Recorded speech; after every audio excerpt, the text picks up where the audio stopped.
जय हिंद दोस्तों। आज है इंडियन ज्योग्राफी एमसीक्यू सीरीज का 17th डे। ठीक है। और आज भी हम देखने वाले हैं इंडियन ज्योग्राफी का एमसीक्यू सीरीज, जो कि यूपीएससी का प्रीवियस ईयर क्वेश्चंस होगा। ठीक है, यूपीएससी का प्रीवियस ईयर क्वेश्चंस को हम देखने वाले हैं। तो अगर आप लोग इससे पहले के सीरीज को नहीं देखे होंगे तो चैनल के प्लेलिस्ट में जाकर के सारे सीरीज को देख सकते हो। हम वहाँ पे पूरा यूपीएससी का पीवाईक्यू हर एक सब्जेक्ट का डिस्कस करने वाले हैं। ठीक है, कि बहुत अच्छी तरह से एनालिसिस किया गया होगा। ठीक है, चलो आज का हम फर्स्ट क्वेश्चंस को देखते हैं कि आज का फर्स्ट क्वेश्चंस क्या पूछा है यूपीएससी ने। तो देखो, ये क्वेश्चन जो है 1996 का क्वेश्चन है जो यूपीएससी ने पूछा है। ठीक है, तो यहाँ पे देखो, मैच लिस्ट 1 और लिस्ट 2 मैच करना है, जिसमें से फर्स्ट में दिया गया है ओर्स का नाम। ठीक है, ओर्स का नाम दिया गया है, और लिस्ट 2 में जो है वो states where they are mined, यानी ये माइंस जो है वो कहाँ पे लोकेटेड है ये बताना है। And select the correct answer using the codes given below the list. अब इनमें से कौन सा करेक्ट है तो ये बताना है, करेक्ट कोड चूज करना है। ठीक है, तो यहाँ पे देखो, लिस्ट 1 में दिया गया है मैंगनीज, निकेल, लेड या लेड जिंक। ठीक है, जिसको पीवी बोलते हैं। ठीक है, और फोर्थ में देख सकते हो कि एस्बिस्टोस। ठीक है, और लिस्ट 2 में देख सकते हो कि मध्य प्रदेश, उड़ीसा, राजस्थान और आंध्र प्रदेश। तो इसका करेक्ट कोड क्या है? मैंगनीज जो है वो कहाँ पे पाया जाता है ये बताओ। ठीक है, निकेल कहाँ पे पाया जाता है? लीड यानी सीसा, लेड और जिंक जो है वो कहाँ पे पाया जाता है? ठीक है, एस्बिस्टोस जो है वो कहाँ पे पाया जाता है? तो इसका करेक्ट कोड बताओ। तो क्या होगा इसका राइट आंसर, ये बताओ। ये यूपीएससी ने 1996 में पूछा है, और इस प्रकार से कई प्रकार के क्वेश्चन जो है मैच द फॉलोइंग से क्वेश्चंस हमेशा आते हैं। ठीक है, और यहाँ से तो आते ही हैं। ठीक है, मिनरल से रिलेटेड जो है ना वो काफ़ी क्वेश्चंस बनते हैं, हर एक साल बनते हैं यहाँ से क्वेश्चंस, तो इसको इग्नोर करना नहीं है। ठीक है, तो यहाँ पे देखो क्या हो जाएगा इसका राइट आंसर। इसका राइट आंसर जो हो जाएगा वो हो जाएगा ऑप्शन नंबर सी होगा। क्या होगा? सी। सी में क्या हो जाएगा? तो ऑप्शन नंबर सी, यानी मैंगनीज जो है वो मैंगनीज मैंगनीज का माइन जो है वो कहाँ पे लोकेटेड है? तो मध्य प्रदेश में। ठीक है, मैंगनीज जो मुख्य रूप से जो प्रोड्यूस किया जाता है ना वो ज़्यादातर कहाँ पे? तो मध्य प्रदेश में। उसी प्रकार से निकेल जो है ना, वो निकेल कहाँ पे प्रोड्यूस किया जाता है? तो निकेल जो है वो मुख्य रूप से उड़ीसा में जो है वो ज़्यादा प्रोड्यूस किया जाता है। ठीक है, और लेड जिंक जो है वो कहाँ पे? तो राजस्थान में। और एस्बिस्टोस जो है वो आंध्र प्रदेश में। तो चलो इसके बारे में और देखते हैं हम इसके बारे में डिटेल में।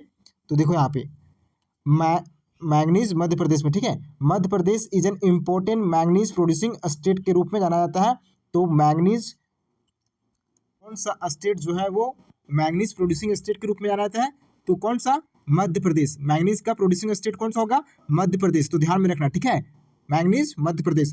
और निकेल का देख सकते हो कि निकेल का जो प्रोड्यूसिंग स्टेट है वो कौन सा है? सबसे ज्यादा निकेल कहाँ पे प्रोड्यूस किया जाता है? तो ओडिशा में। कहाँ पे? ओडिशा में। Odisha has the important nickel और डिपोजिट्स। तो निकेल डिपोजिट्स जो है वो कहाँ पे है? मुख्य रूप से जो निकेल का डिपोजिट्स है भारत में वो कहाँ पे है ज़्यादातर? तो उड़ीसा में, particularly associated with the Sukinda region. जो सुकिंडा रीजन है उड़ीसा में, तो वहां पे मुख्य रूप से जो है वो निकेल का भंडार पाया जाता है। ठीक है, और लेड जिंक का देख सकते हो कि लेड जिंक जो है वो कहाँ पे पाया जाता है?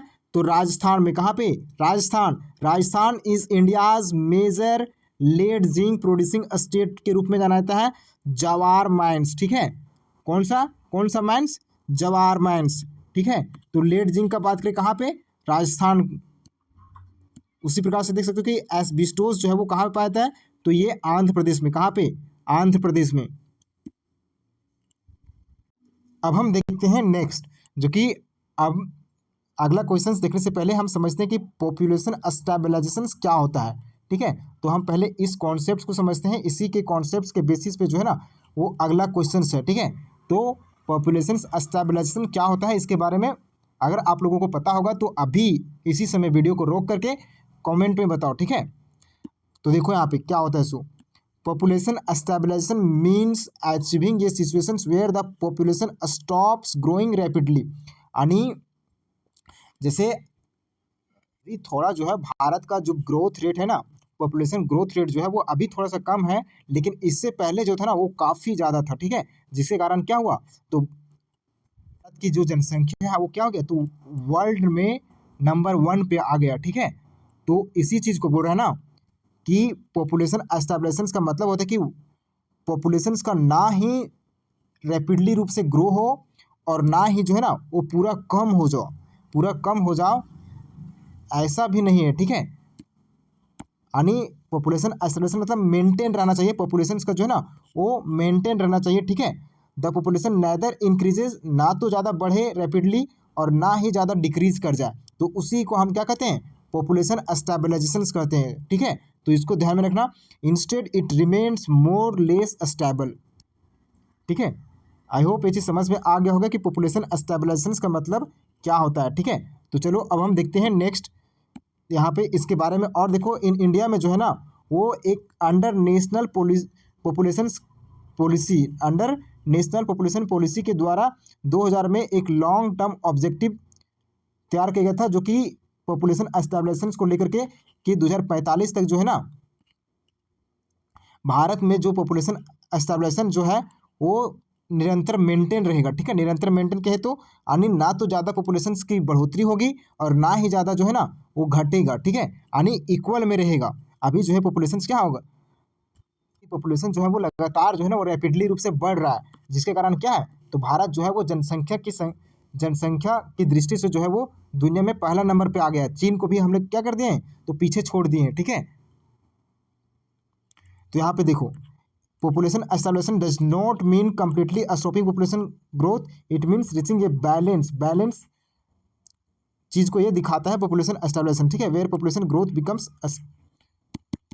स्टेबल एंड सस्टेनेबल, ठीक है। तो चलो अब देखते हैं इससे रिलेटेड जो क्वेश्चंस पूछा गया है यूपीएससी में 2008 में, तो हम इसके बारे में देखते हैं, ठीक है। अभी हम इसके बारे में चर्चा कर लिए हैं, अगर ध्यान से सुने होगे तो इस क्वेश्चंस का जो है ना वो आराम से तुम आंसर दे दोगे, ठीक है। As per India's national population policy 2000, by which one of the following is it our long term objective to achieve population establishment, population establishment को लेकर के नेशनल पॉपुलेशन पॉलिसी के द्वारा वो जो ऑब्जेक्टिव रखा गया है वो कब तक जो है ना पॉपुलेशन एस्टेब्लिशमेंट को लेकर के कब तक अचीव करेगा पॉपुलेशन एस्टेब्लिशमेंट भारत, ठीक है, नेशनल पॉपुलेशन पॉलिसी के द्वारा। तो क्या होगा इसका राइट आंसर, अभी हम बताए हैं इसके बारे में। आई होप कि आपको ये चीज़ याद होगा कि हम लोग जो लक्ष्य रखे हैं वो 2047 तक जो है वो पॉपुलेशन एस्टेब्लिशमेंट को लेकर के हम लोग लक्ष्य रखे हैं, ठीक है। तो चलो अब देखते हैं इसके बारे में। 2047 यानी सी जो है इसका राइट आंसर हो जाएगा। According to India's national population policy NPP 2000, the long term objective is to achieve population establishment by 2047, ठीक है। अब हम देखते हैं नेक्स्ट, लेकिन नेक्स्ट देखने से पहले हम इसके बारे में और कॉन्सेप्ट समझते हैं, यानी अगला क्वेश्चन जिस बेसिस पे है तो उससे रिलेटेड हम कॉन्सेप्ट्स को समझते हैं, उसके बाद हम क्वेश्चंस को देखेंगे, ठीक है। तो चलो कॉन्सेप्ट्स को देखते हैं। तो चलो अब हम देखते हैं थर्ड क्वेश्चन से रिलेटेड कॉन्सेप्ट्स को, ठीक है। तो यहाँ पे देखो, ट्रॉपिकल मोस्ट डिसीडियस फॉरेस्ट का मतलब समझ में आता है क्या, ट्रॉपिकल मोस्ट डिसीडियस फॉरेस्ट, अगर जिसको समझ में आता है तो फिर से समझ लो, ठीक है। तो इसका मतलब क्या होता है, उष्णकटिबंधीय नम पर्णपाती वन, ठीक है। तो इसका मतलब क्या होता है, यानी कि इनफ रेनफॉल, पर्याप्त ऐसा फॉरेस्ट में जो है ना वो क्या होता है, तो पर्याप्त वर्षा वाला होता है, ठीक है। यानी ज़्यादा ऐसा मौसम में जो है ना ऐसा फॉरेस्ट में ज़्यादा वर्षा भी नहीं होता है और कम भी नहीं होता है, और अगर वहाँ पे सूखा मौसम पड़ गया, ठीक है, तो जो पेड़ होते हैं ना इस टाइम में जो है वो इस टाइम में पेड़ पौधे जो होते हैं ना वो अपनी पत्तियों को जो है ना वो गिरा देते हैं। सूखे मौसम में जो है ना पेड़ पौधे क्या करते हैं, तो अपनी पत्तियों को गिरा देते हैं ट्रॉपिकल मोस्ट डिसीडियस फॉरेस्ट में, ठीक है। इसका जो नेचर है वो कैसा है, तो इसका जो नॉर्मली लगभग जो है ना 100 से 200 सेंटीमीटर जो है ना वो यहाँ पे वर्षा होती है, ठीक है। इस प्रकार के फॉरेस्ट में जो है वो ट्रॉपिकल मोस्ट डिसीडियस फॉरेस्ट जहाँ पे पाया जाता है वहाँ पे नॉर्मली जो है ना वो 100 से 200 सेंटीमीटर जो है वो क्या होती है, वर्षा होती है, ठीक है। जैसे देख सकते हो इस प्रकार के वातावरण में जो है वो किस प्रकार के पेड़ उगते हैं, तो जैसे देख सकते हो कि टीक, साल, शीशम, बम्बू, तो इस प्रकार के पेड़ जो है वो इस प्रकार के मौसम में उगते हैं, ठीक है, ट्रॉपिकल मोस्ट डेसिडियस फॉरेस्ट 1 में, ठीक है। अब हम देखते हैं ये ट्रॉपिकल रेन फॉरेस्ट, ठीक है। ट्रॉपिकल रेन फॉरेस्ट का मतलब क्या होता है, तो यहाँ पे जो है ना पर्याप्त वर्षा हो रहा था, ठीक है, और यहाँ पे देखो यहाँ पे वेरी हाई रेनफॉल होता है, बहुत ज़्यादा रेनफॉल होता है, ठीक है, जिसके कारण क्या होगा, यहाँ पे पेड़ पौधे भी जो है वो अलग प्रकार के पाए जाएंगे, ठीक है। अधिक वर्षा होगा तो क्या होगा, यहाँ पे जो पेड़ पौधे होंगे वो हरे भरे पाए जाएंगे, ठीक है, जनरली मोर देन 200 सेंटीमीटर। और ऐसे वातावरण में जो है वो क्या होगा, तो आराम से जो है ना वो खेती भी किया जा सकता है, ठीक है। यहाँ पे देखो these trees remain green throughout the year, do not shed all their leaves at the same time.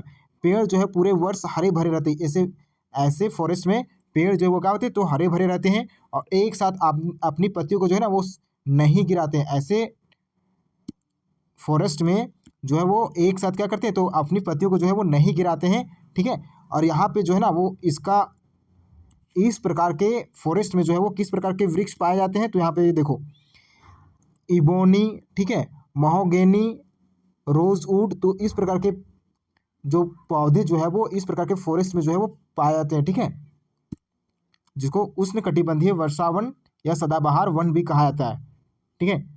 अब हम देखते हैं next tropical thrown scrub forest, ठीक है। तो ये क्या होता है, ये वेरी लो रेनफॉल होता है, बहुत कम रेनफॉल होता है, और जब कम रेनफॉल होगा तो वहाँ पे पेड़ पौधे भी अलग प्रकार के पाए जाएंगे, ठीक है। यानी वैसे पेड़ पौधे जिसकी आवश्यकता जो है ना, जिसकी वर्षा की आवश्यकता बहुत कम हो, तो वैसे पौधे पाए जाएंगे, ठीक है। वैसे पौधे में क्या क्या आ जाता है, तो देख सकते हो ये कैक्टस, इसका नाम तो सुने ही होगे, ठीक है, जहाँ पे वर्षा कम होता है तो वहाँ पे जो है वो इस प्रकार के पौधे पाए थे, यहाँ पे 70 सेंटीमीटर तक वर्षा होता है, ठीक है। यहाँ पे plants are adapted to dry condition, पेड़ पौधे जो है ना सूखे वातावरण में अनुकूल होते हैं, ठीक है। Vegetation is generally short scurvy and thorny, वनस्पति सामान्यतः छोटी झाड़ीदार और कांटेदार होती हैं, ठीक है। जो भी वनस्पति जो लगते हैं वो क्या होते हैं, तो झाड़ीदार होते हैं, ठीक है। तो इस प्रकार के पौधे जो है वो यहाँ पे पाए जाते हैं, जैसे देख सकते हो कि एकाकिया, ठीक है, खेजरी, ठीक है, तो इसको ध्यान में रखना। अब हम देखते हैं नेक्स्ट, जो कि ऑप्शन नंबर डी में हमारा अगला जो क्वेश्चन आने वाला है उसमें से ये कॉन्सेप्ट है, ठीक है। टेम्परेट फॉरेस्ट विथ ग्रासलैंड, यानी समशीतोष्ण वन एवं घास भूमि, यानी यहाँ पे क्या होता है, तो फाउंडर इन कूलर मॉन्टेनियस रीजन, तो इस प्रकार के जो फॉरेस्ट जो है वो कहाँ पे पाए जाते हैं, तो इस प्रकार के फॉरेस्ट जो है ना वो मुख्य रूप से मॉन्टेनियस रीजन में पाए जाते हैं, ठीक है। यहाँ पे कूल क्लाइमेट होता है, मुख्यतः जो है वो ठंडे या पर्वतीय क्षेत्रों में पाए जाते हैं। Trees are adapted to cooler temperature, यहाँ ठंडी जलवायु के अनुकूल पेड़ जो है वो पाए जाते हैं, ठीक है। Grasslands are areas where grasses dominate rather than trees, घास भूमि वे क्षेत्र हैं जहाँ घास का प्रभुत्व होता है पेड़ों की अपेक्षा। यहाँ पे देख सकते हो कि किस प्रकार के पौधे पाए जाते हैं, तो ये मुख्य रूप से जो है वो कहाँ पे पाए जाते हैं, एक कूल क्लाइमेट होता है जिसके कारण ये जो है वो पर्वतीय क्षेत्रों में पाए जाते हैं। तो वहाँ पे किस प्रकार के पौधे पाए जाते हैं, तो जैसे देख सकते हो कि ओक के पौधे पाए जाते हैं, पाइन के पौधे पाए जाते हैं, फर के पौधे पाए जाते हैं, ठीक है, देवदार के पौधे पाए जाते हैं, ग्रासलैंड्स के पौधे जो है पाए जाते हैं, ठीक है। तो अभी देखो ये जो है ना वो इस प्रकार का ऑप्शन से पूछा है, ठीक है। कभी पूछ ले कि ट्रॉपिकल फॉरेस्ट विथ ग्रासलैंड में जो वो किस प्रकार के पौधे पाए जाते हैं, ठीक है, ये सब ऑप्शन में दे दिया तो हमें ये क्या करेगा, फंसा देगा ना। तो अगर हम इसको क्लियर करके रखेंगे तो हम एग्जाम में क्या नहीं फंसेंगे, ठीक है। तो चलो अब देखते हैं इसके बारे में जो क्वेश्चंस दिया गया है, तो हम उसके ऊपर देखते हैं, ठीक है। ये क्वेश्चन जो है 2015 में यूपीएससी ने पूछा है, ठीक है। In India which one of the following types of forest is teak, teak का बात कर रहा है। अभी हम चर्चा कर चुके हैं कि टीक जो है ना वो किस प्रकार के फॉरेस्ट में पाया जाता है, अभी बता दिए हैं। पहला ऑप्शन याद करो, डोमिनेंट ट्री स्पीसीज, तो यहाँ पे देखो यहाँ पे ऑप्शन दिया गया है, ट्रॉपिकल मोस्ट डिसीडियस फॉरेस्ट में पाया जाता है क्या टीक, ट्रॉपिकल रेन फॉरेस्ट में, ट्रॉपिकल थ्रोन स्कर फॉरेस्ट में, ट्रॉपिकल फॉरेस्ट विथ ग्रासलैंड में। तो क्या होगा इसका राइट आंसर, ये बताओ। हम पहले चर्चा कर चुके हैं, ठीक है, ये गलत नहीं होना चाहिए। क्या होगा बताओ, इसका जो राइट आंसर होगा क्या होगा, ऑप्शन नंबर ये। अब यहाँ पे देखते हैं इसके बारे में, तो देखो ट्रॉपिकल मोस्ट डिसीडियस फॉरेस्ट, तो इसके बारे में बता ही चुके हैं कि dominant and economically it is widely found in, ये मुख्य रूप से कहाँ पाया जाता है, तो Madhya Pradesh, Maharashtra, Karnataka, parts of Orissa and Chhattisgarh में जो है वो मुख्य रूप से पाया जाता है। और इसके बारे में बता दें कि ये क्या होता है, ट्रॉपिकल मोस्ट डिसीडियस फॉरेस्ट जो है वो क्या होता है, तो ये बता ही दिए। इसके लिए वर्षा की कितनी नीड होती है ये बताओ, ठीक है। और ये कहाँ पे, इसके एग्जाम्पल में 2-4 एग्जाम्पल बताओ ट्रॉपिकल मोस्ट डिसीडियस फॉरेस्ट के, ठीक है। अब हम देखते हैं नेक्स्ट, जो कि आज का 4th क्वेश्चन होगा। तो देखो यहाँ पे 4th क्वेश्चन को, ठीक है। तो 4th क्वेश्चन क्या पूछा है, recently linking which of the flowing rivers was undertaken, यानी हाल ही में निम्नलिखित में से किन नदियों को आपस में जोड़ने का कार्य किया गया है। हाल ही में किन नदियों को जो है ना वो आपस में जोड़ने का काम किया गया है, ये क्वेश्चंस पूछा है यूपीएससी ने 2016 में, ठीक है। तो ये न्यूज़ में होगा उस समय, ठीक है, जिसके कारण इस क्वेश्चन को पूछा है। तो कावेरी एंड तुंगभद्रा, ठीक है, Godavari and Krishna, Mahanadi and Son, Narmada and Tapti. तो किन 2 नदियों को जो है वो आपस में जोड़ने का काम किया गया था भाई, बताओ बताओ इसका राइट आंसर क्या होगा। तो इसका जो राइट आंसर हो जाएगा वो हो जाएगा, क्या होगा, option number B, Godavari and Krishna. तो चलो देखते हैं इसके बारे में। तो Godavari and Krishna river linking was undertaken to transfer surplus water from Godavari river to Krishna river basin, ठीक है। गोदावरी और कृष्णा रिवर को जो है वो आपस में जोड़ने का काम किया गया था। तो चलो अब हम देखते हैं कि ये जो ऑप्शन में दिया गया था कावेरी रिवर, ठीक है, तो इसके बारे में हम कुछ इंपॉर्टेंट पॉइंट्स को देख लेते हैं कि ये जो है वो कहाँ से ओरिजिन होता है, ठीक है। तो ये ताला कावेरी यानी ब्रह्मगिरी हिल से जो है ना कर्नाटका से, तो ये ओरिजिन होता है। अगर इसका पीडीएफ चाहिए, ठीक है, अगर इसका पीडीएफ चाहिए तो आप लोग डिस्क्रिप्शन बॉक्स में जो है ना वो टेलीग्राम का लिंक होगा, वहाँ से आप ज्वाइन हो जाइए, वहाँ पे हम टेलीग्राम में जो है भेज देंगे, ठीक है, इसका पीडीएफ, और वहाँ आसानी से आप इसको पढ़ सकते हो, रिवीजन कर सकते हो, ठीक है। तो ये कावेरी रिवर जो है वो ओरिजिन कहाँ से हुआ है, ताला कावेरी जो कि ब्रह्मगिरी हिल्स है कर्नाटका में, वहाँ से जो है ना वो कावेरी रिवर का ओरिजिन हुआ है, ठीक है। और ये किस किस स्टेट से होकर बहता है, तो ये कर्नाटका और तमिलनाडु से होकर बहता है, तो इसको ध्यान में रखना, ठीक है। रिवर से क्वेश्चंस बनते हैं, एक बार तैयार कर लोगे ना तो फिर बाद में बार बार जो है ना वो बार बार एक कॉन्सेप्ट आते रहेगा। ज्योग्राफी जब भी पढ़ोगे, एग्जाम तो तुमको देना ही है, तो एक बार क्यों ना हम इस चीज़ को क्लियर कर ले, ठीक है। एक बार क्लियर कर लोगे तो आपको मतलब काफ़ी ज़्यादा मोटिवेटेड फील करोगे। हमेशा जब क्वेश्चन आएगा तो लगेगा कि हाँ इस चीज़ जानते हैं, ठीक है। फिर लगेगा कि चलो आगे बढ़ो, मतलब कॉन्फिडेंट फील करोगे, ठीक है। तो एक बार जो है ना वो किसी भी कॉन्सेप्ट को जो है वो अच्छा से करते जाओ, ठीक है, उसको पेंडिंग में मत डालो, बहुत ज़्यादा मतलब बर्डन हो जाता है बाद में। तुंगभद्रा जो है ना वो इसका ओरिजिन कहाँ पे होता है, तो form the confluence of Tunga and Bhadra in Karnataka, तो कर्नाटका से जो है वो इसका ओरिजिन होता है, जो कि स्टेट कहाँ कहाँ से फ्लो करता है, तो ये कर्नाटका और आंध्र प्रदेश से जो है वो ये फ्लो करता है तुंगभद्रा, ठीक है। उसी प्रकार से देख सकते हो गोदावरी रिवर जो है वो ये त्रिंबकेश्वर जो है वो नासिक, यहाँ से महाराष्ट्र में जो है वो वहाँ से क्या होता है, तो ओरिजिन होता है कहाँ से, त्रिंबकेश्वर नासिक से, ठीक है, महाराष्ट्र में।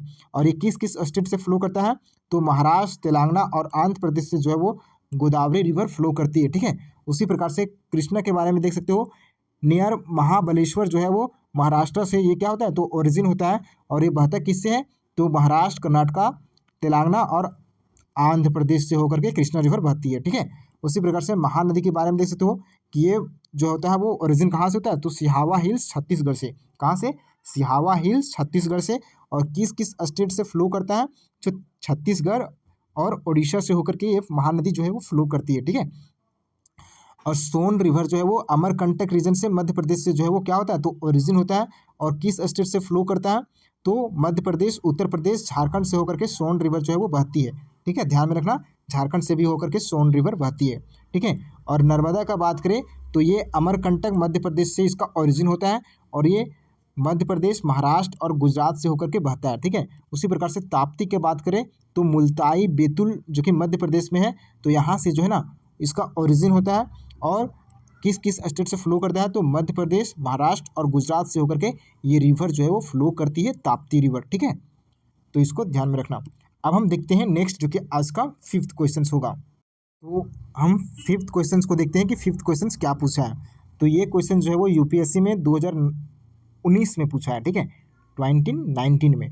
तो देखो यहाँ पे ग्लेशियर्स का नाम दिया है और दूसरा रिवर्स का नाम दिया है। ठीक है, तो किससे एसोसिएटेड है, किससे संबंधित है ये ग्लेशियर जो है ना, वो किस रिवर से संबंधित है ये बताना है। ठीक है, तो ये देखो बंदरपुच क्या यमुना से संबंधित है क्या ग्लेशियर, बारासिंगरी चेनाब से, मिलाम मंदाकिनी से, सियाचिन नुब्रा से, जेमू मानस से। तो कौन सा ग्लेशियर किस रिवर से संबंधित है ये बताना है, तो इसका करेक्टली मैच बताना है। ठीक है, कौन सा जो है वो करेक्टली मैच कर रहा है ये बताना है। ठीक है, तो क्या होगा इसका राइट आंसर ये बताओ।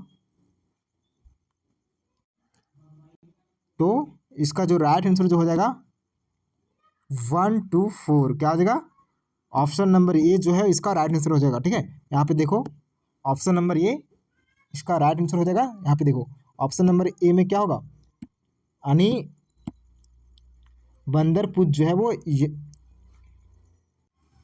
यमुना रिवर से संबंधित है। ठीक है, और बारासिंगरी जो है वो चेनाब से, और जो सियाचिन जो है वो नुब्रा से। ठीक है, तो चलो इसके बारे में देखते हैं कि Bandarpunch glacier is an important source of Yamuna glacier. ठीक है, बंदरपुच ग्लेशियर जो है वो इम्पोर्टेंट सोर्स है यमुना ग्लेशियर का। ठीक है, बंदरपुच ग्लेशियर जो है वो किसका इम्पोर्टेंट सोर्स है, तो यमुना ग्लेशियर का। और बारासिंगरी ग्लेशियर जो है वो चेनाब से संबंधित है। देखो यहाँ पे Bara Shigri glacier contributes to the Chandra river, a major tributary of Chenab. तो बारासिंगरी ग्लेशियर जो है वो किस कंट्रीब्यूट करता है किसको, तो चांद्रा रिवर को। और जो ये चांद्रा रिवर है वो किसका ट्रिब्यूटरी है, तो चेनाब का। ठीक है, तो बारासिंगरी ग्लेशियर जो है वो किससे एसोसिएटेड है, तो संबंधित है चेनाब ग्लेशियर से, चेनाब रिवर से। ठीक है, तो इसको ध्यान में रखना। और मिलाम ग्लेशियर जो है वो तो ये जो है वो स्टेटमेंट थर्ड जो है वो गलत हो जाएगा। ठीक है, मिलान ग्लेशियर जो है वो एसोसिएटेड नहीं है गोरी गंगा रिवर से। ठीक है, तो इसको ध्यान में रखना। यहाँ पे देख सकते हो कि सियाचिन ग्लेशियर जो है वो नुब्रा से जो है वो ओरिजिनेट होता है। The Nubra river originates from Siachen glacier. Nubra river जो है ना वो किससे ओरिजिनेट होता है, तो सियाचिन ग्लेशियर से जो है वो ओरिजिनेट होता है। तो सियाचिन ग्लेशियर किससे संबंधित है, तो नुब्रा से। ठीक है, तो इसको ध्यान में रखना। और ये सब जो है वो इनकरेक्ट है। ठीक है, देखो यहाँ पे Zemu glacier is associated with the Teesta river. Zemu glacier जो है वो तीस्ता रिवर से एसोसिएटेड है, ना कि मानस से। ठीक है, तो इसको ध्यान में रखना। अब हम देखते हैं नेक्स्ट, जो कि आज का 6 क्वेश्चन होगा। तो 6 क्वेश्चन को ध्यान से देखो क्या क्वेश्चन पूछा है। ये 2014 में यूपीएससी ने इस क्वेश्चन को पूछा है। देखो which of the flowing pair is are correctly match. यहाँ पे करेक्टली मैच बताना है। तो वेटलैंड्स का नाम दिया गया है और कन्फ्लुएंस ऑफ रिवर। तो यहाँ पे देखो क्या दिया गया है वेटलैंड में। तो वेटलैंड में फर्स्ट दिया है हरिके वेटलैंड। ठीक है, हरिके वेटलैंड जो है वो क्या कन्फ्लुएंस ऑफ ब्यास रिवर और सतलज रिवर से कन्फ्लुएंस करता है क्या। ठीक है, ब्यास रिवर और सतलज का कन्फ्लुएंस है क्या। ठीक है, और सेकेंड में देख सकते हो कि कोल्डिवा घाना नेशनल पार्क जो है वो confluence of Banas and Chambal का है क्या। तो ये क्या है, तो ये एक प्रकार का नेशनल पार्क है, जिसके कारण जो है ना वो ये जो है वो स्टेटमेंट जो है वो गलत हो जाएगा। ठीक है, तो चलो हम इसके बारे में देखेंगे आगे। यहाँ पे देखो कोलेरू लेक जो है वो confluence of Musi and Krishna है क्या। तो क्या हो जाएगा इसका राइट आंसर ये बताना है। ठीक है, इसका करेक्टली मैच बताना है। ठीक है, करेक्ट कोड में देख सकते हो only 1 2 and 3 1 and 3 all of this. तो क्या होगा इसका राइट आंसर ये बताओ। तो इसका जो राइट आंसर जो हो जाएगा वो हो जाएगा ऑप्शन नंबर ये हो जाएगा, क्या हो जाएगा ऑप्शन नंबर ए। ठीक है, तो यहाँ पे देखो ऑप्शन नंबर ए जो है इसका हरिके वेटलैंड, जो कि confluence of Beas and Sutlej का है। तो यहाँ पे देखो Harike wetland is situated at the confluence of Beas and Sutlej river in Punjab. यानी हरिके वेटलैंड जो है ना वो ब्यास और सतलज रिवर के संगम पे जो है ना वो सिचुएटेड है। ठीक है, तो इसको ध्यान में रखना। अब यहाँ पे देखो एक कोल्डिवा घाना नेशनल पार्क जो है वो कन्फ्लुएंस नहीं है चंबल एंड ब्यास का। तो ये क्या है Keoladeo Ghana national park is in Bharatpur Rajasthan. तो ये कहाँ पे है? तो भरतपुर राजस्थान में है। And it is an important man made wetland. ये मानव के द्वारा बनाया गया वेटलैंड है, ठीक है। It is not confluence of Banas and Chambal. तो यहाँ पे देख सकते हो थर्ड जो ऑप्शन था कोलेरू लेक, जो कि confluence of Musi and Krishna का नहीं है। तो कोलेरू लेक जो है वो सिचुएटेड कहाँ पे है? तो Krishna and Godavari delta in Andhra Pradesh, ठीक है। कृष्णा और गोदावरी रिवर के बीच जो है वो आंध्र प्रदेश में ये कोलेरू लेक जो है वो सिचुएटेड है। It is not confluence of Musi and Krishna, जिसके कारण जो है वो ऑप्शन ए जो क्या हो गया था? करेक्ट आंसर हो गया था, ठीक है। तो चलो अब देखते हैं आज का 7 क्वेश्चंस को। तो यहाँ पे देखो 7 क्वेश्चंस में क्या बोला है, ये 2002 में यूपीएससी ने पूछा गया, ठीक है। तो ध्यान से देखो इस क्वेश्चंस को। The correct sequence of the eastward flowing rivers of the peninsula India from north to south is, यानी प्रायद्वीपीय भारत की पूर्व की ओर बहने वाली नदियों का उत्तर से दक्षिण की ओर सही क्रम में बताना है, ठीक है। पूर्व की ओर बहने वाले नदियों का उत्तर से यानी नॉर्थ टू साउथ का सही क्रम बताना है, ठीक है। तो क्या होगा? यहाँ पे देख सकते हो कि ऑप्शन में सुवर्णरेखा, महानदी, गोदावरी, कृष्णा, पेनार, कावेरी एंड वागय, ठीक है। ऑप्शन बी में देख सकते हो सुवर्णरेखा, महानदी, कृष्णा, गोदावरी, कावेरी एंड वागय। और थर्ड में देख सकते हो महानदी, सुवर्णरेखा, गोदावरी, कृष्णा, कावेरी, पेनार, वागय, ठीक है। महानदी, सुवर्णरेखा, कृष्णा, गोदावरी, कावेरी, वागय एंड पेनार। तो इसका क्या होगा नॉर्थ से साउथ सीक्वेंस, तो ये बताना है, ठीक है। तो क्या हो जाएगा? तो हमें इन रिवर्स के बारे में जो है वो पता होना चाहिए, ठीक है। तो देख सकते हो कि किस प्रकार के क्वेश्चंस जो है पूछे जा रहे हैं। तो हमें इस तरह से तैयार करना होगा क्वेश्चंस को, तभी हम जो है ना वो इंडियन ज्योग्राफी को कम से कम टिकल कर सकते हैं, ठीक है। तो क्या होगा इसका राइट आंसर, ये बताओ।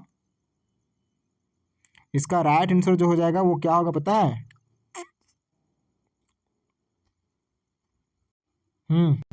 बताओ। इसका राइट आंसर जो हो जाएगा वो हो जाएगा ऑप्शन नंबर ए। क्या होगा? ऑप्शन नंबर ए, ठीक है। नॉर्थ से साउथ में सीक्वेंस बताना है, ठीक है। यहीं पे आंसर दिया गया है, देखो यहाँ पे सुवर्णरेखा, महानदी, गोदावरी, कृष्णा, पेनार, ठीक है, कावेरी और वागय, ठीक है। तो ये जो है क्या है? पूर्व से बहने वाली नदियां हैं, ठीक है, जो कि नॉर्थ से साउथ का सीक्वेंस है। यहाँ पे देख सकते हो सुवर्णरेखा, महानदी, गोदावरी, कृष्णा, पेनार, कावेरी एंड वागय, ठीक है। यहाँ पे देखो we need arrange east flowing peninsular rivers from north to south, ठीक है। तो इसके बारे में बता दिए हैं।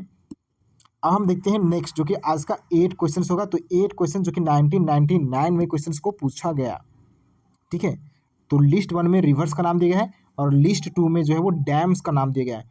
और ये कावेरी रिवर्स, कृष्णा रिवर, नर्मदा, चंबल। अभी बताना है कि ये रिवर जो है ना वो क्या इस कावेरी रिवर पे कौन कौन सा डैम जो है ना वो सिचुएटेड है। तो यहाँ पे देखो अलमाती डैम दिया गया है, मेतूर, गांधी सागर, सरदार सरोवर। तो किस रिवर पे कौन सा डैम जो है वो बनाया गया है, तो ये बताना है, ठीक है। तो इसका करेक्ट कोड बताना है कि क्या होगा इसका करेक्ट कोड, ठीक है। तो ये बताओ। देखो कावेरी रिवर जो है वो कहाँ बनाया गया है? कावेरी रिवर पे जो है वो कौन सा डैम बनाया गया है? तो कावेरी रिवर पे बनाया गया है कौन सा डैम, बताओ। इसका जो राइट आंसर जो हो जाएगा वो हो जाएगा क्या होगा, बताओ।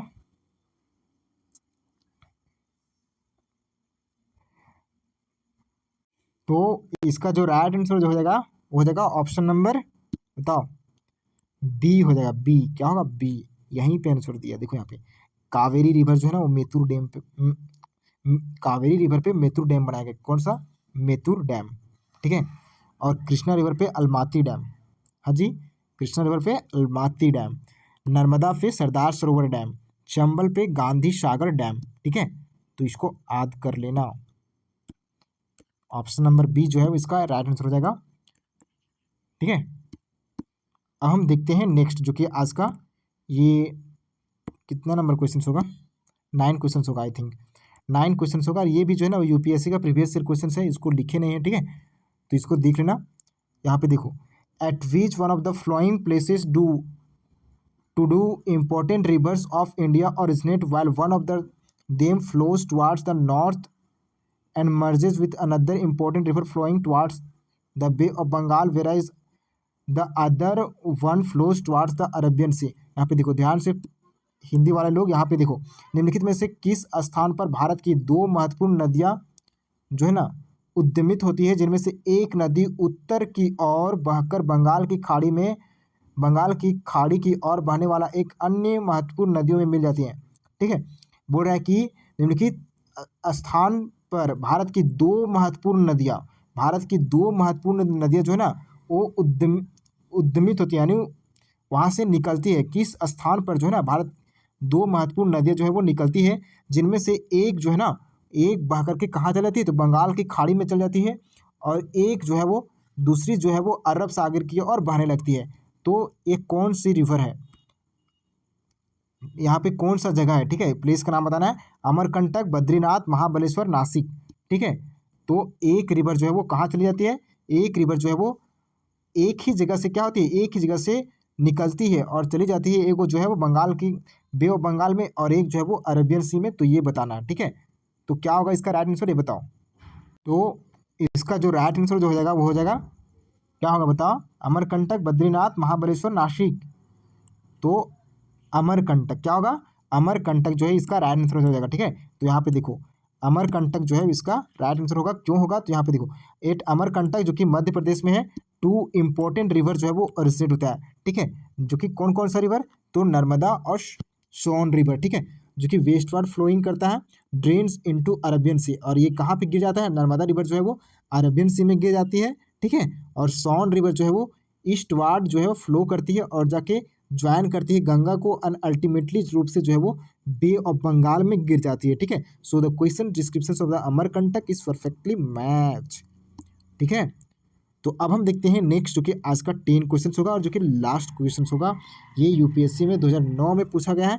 तो कंसिडर द फ्लोइंग स्टेटमेंट, यहाँ पे स्टेटमेंट दिए गए हैं, in the world the tropical desert occur along the western margin of continents within the trade wind belt, यानी विश्व में उष्णकटिबंधीय मरुस्थल व्यापारिक पवन पट्टी के अंतर्गत महाद्वीपों के पश्चिमी किनारों पर पाए जाते हैं, ठीक है। और सेकेंड में बोल रहा है कि in India east Himalayan region gets high rainfall from north east winds, यानी भारत के पूर्वी हिमालय क्षेत्र को उत्तर पूर्वी पवनों से अधिक वर्षा प्राप्त होती है। तो इनमें से बताना है कि करेक्ट आंसर क्या है, ये बताना है, ठीक है। तो इसमें से करेक्ट आंसर क्या है ये बताना है, ठीक है। तो इनमें से ढूंढो कि थोड़ा सा जो है ना, अगर नहीं आ रहा है क्वेश्चंस, नहीं आ रहा है, ठीक है, नहीं समझ में भी नहीं आ रहा है ना, तो क्वेश्चंस को इस तरह से यूपीएससी में जो है ना वो सभी क्वेश्चंस जो है ना मालूम नहीं हो सकते हमें, ठीक है, सभी क्वेश्चंस मालूम नहीं हो सकते हैं। तो यहाँ पे देखो कि कौन सा फैक्ट्स के बेसिस पे काम कर रहा है, ठीक है, फैक्ट्स के बेसिस पे जो है ना वो। तो यहाँ पे देखो ये क्या बोल रहा है, नॉर्थ ईस्ट विंड्स, ठीक है। तो ये नहीं लग रहा कि इसको बदल सकता है यूपीएससी जो है वो आसानी से इसको चेंज कर सकती है, ठीक है। नॉर्थ ईस्ट ही क्यों होगा, साउथ ईस्ट क्यों नहीं होगा, ठीक है। तो इसको आसानी से जो है वो चेंज किया जा सकता है, ठीक है। तो ऐसा स्टेटमेंट जो है मुख्य रूप से यूपीएससी गलत देती है। अगर तुम प्रीवियस ईयर क्वेश्चंस को अच्छा से एनालिसिस करोगे तो ऐसा क्वेश्चंस मुख्य रूप से गलत ही देती है यूपीएससी, ठीक है। तो इसका जो राइट आंसर जो हो जाएगा ना वो सीधा सीधा ए लगा दो, ठीक है, सीधा सीधा ये लगा दो, और ये जो है वो सीधा सीधा सही हो जाएगा, ठीक है। क्या हो जाएगा, सीधा सीधा सही हो जाएगा। तुम यूपीएससी को एनालिसिस करो, प्रीवियस ईयर क्वेश्चंस को देखोगे कि ये ऐसे स्टेटमेंट बहुत सारे जो है ना वो हमारे से सही हो जाएंगे, ठीक है। शायद ही जो है ना वो कभी कभी जो है ना वो रैंडमली गलत देता है, ठीक है। तो यहाँ पे देखो tropical desert such as the Atacama and Namib occur mainly along the western margins of continents in the trade wind belt influenced by subtropical high pressure and ocean currents, ठीक है। उसी प्रकार से स्टेटमेंट 2 में देख सकते हो, the eastern Himalayan receive heavy rainfall mainly from the south west monsoon, क्या साउथ वेस्ट मानसून, ना कि ईस्ट नॉर्थ ईस्ट विंड्स, ठीक है। तो आज का लेक्चर इतना ही था। Thank you, take care, bye bye, see you soon.